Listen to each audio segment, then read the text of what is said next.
देहिया में आग लगा के हई देवता भीतर के जगा के कि देहिया में आग लगा के हई देवता भीतर के जगा के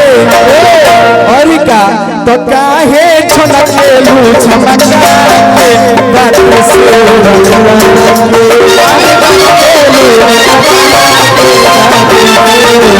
काहे छलके लू छमका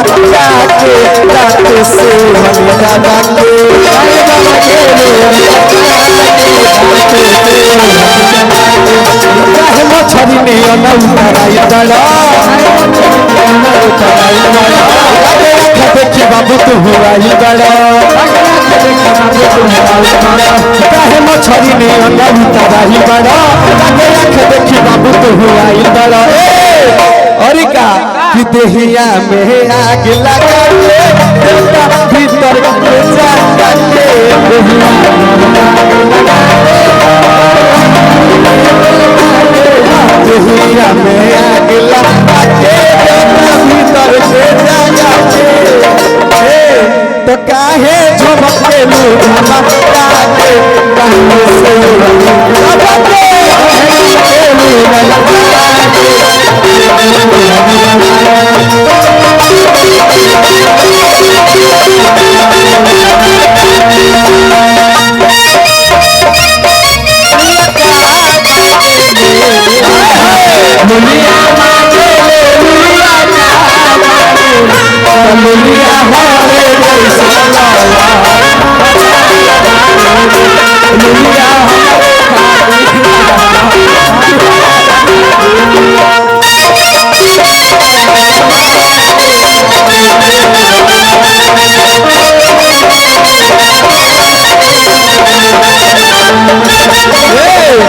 चढ़ली जवनिया में बार न सैया चढ़ली जवनिया में बार न सैया देवर हो देवर हो देवर हो मोर करी भैया देवर हो मोर करी भैया देवर हो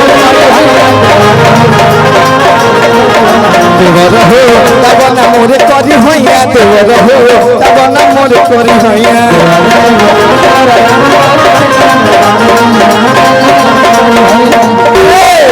चढ़ली जवनिया बाढ़ना सैया चढ़ली जवनिया बाढ़ना सैया देवर हो देवर हो देवर हो देवर